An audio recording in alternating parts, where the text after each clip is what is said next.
বরাক উপত্যকায় একের পর এক স্থানীয় সংবাদপত্রের পথ চলা থমকে যাওয়ায় গণমাধ্যমের স্বাধীনতা ও সাংবাদিকদের ভবিষ্যৎ নিয়ে তীব্র উদ্বেগ তৈরি হয়েছে।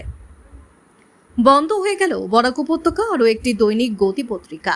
উদ্বেগে সাংবাদিক ও সংবাদকর্মীরা। এদিকে সম্ভাব্য বন্ধের খবরে সংশ্লিষ্ট পত্রিকার কর্মী, সাংবাদিক ও তাদের পরিবারগুলোর ভবিষ্যৎ নিয়ে উদ্বেগ বাড়ছে সংবাদ মহলে। প্রায় 2 বছর আগে বরাক উপত্যকার অন্যতম পুরনো দৈনিক প্রান্ত জ্যোতি পত্রিকা বন্ধ হয়ে যাওয়ার পর এবার বন্ধ হয়ে গেল দৈনিক গতি পত্রিকা।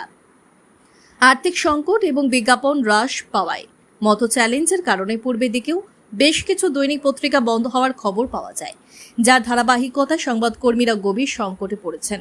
বরাক উপত্যকা শিলচরে দৈনিক গতি পত্রিকা বন্ধ হওয়ার জন্য আশঙ্কা দেখা দিয়েছে, ফলে বহু সাংবাদিক ও সংবাদকর্মীর ভবিষ্যৎ নিয়ে নতুন করে উদ্বেগ তৈরি হয়েছে। গণমাধ্যম মহলের একাংশের মতে প্রিন্ট মিডিয়া দীর্ঘদিন ধরেই কঠিন সংকটের মুখে। স্যাটেলাইট টেলিভিশন, সোশ্যাল মিডিয়া এবং ডিজিটাল প্ল্যাটফর্মের বিস্তারের ফলে সংবাদপত্রের প্রচার ও পাঠক সংখ্যা ক্রমাগত কমছে। বিজ্ঞাপন আয় হ্রাস পাওয়ায় অনেক পত্রিকা আর্থিকভাবে টিকে থাকতে হিমশিম খাচ্ছে। অভিজ্ঞ সাংবাদিকদের মতে শুধু আর্থিক সংকটই নয়, সময়ের সঙ্গে তাল মিলিয়ে চলতে না পারা, অনুসন্ধানী ও মানসম্মত প্রতিবেদনের অভাব, পক্ষপাতদুষ্ট সংবাদ পরিবেশন এবং দক্ষ সাংবাদিকদের পরিবর্তে অনুগত কর্মী নিয়োগের প্রবণতাও প্রিন্ট মিডিয়ার সংকটকে বাড়িয়ে তুলেছে। একটি সূত্রে জানিয়েছে, পত্রিকা বন্ধের সম্ভাবনাকে কেন্দ্র করে সংবাদকর্মীদের মধ্যে অনিশ্চয়তা তৈরি হয়েছে।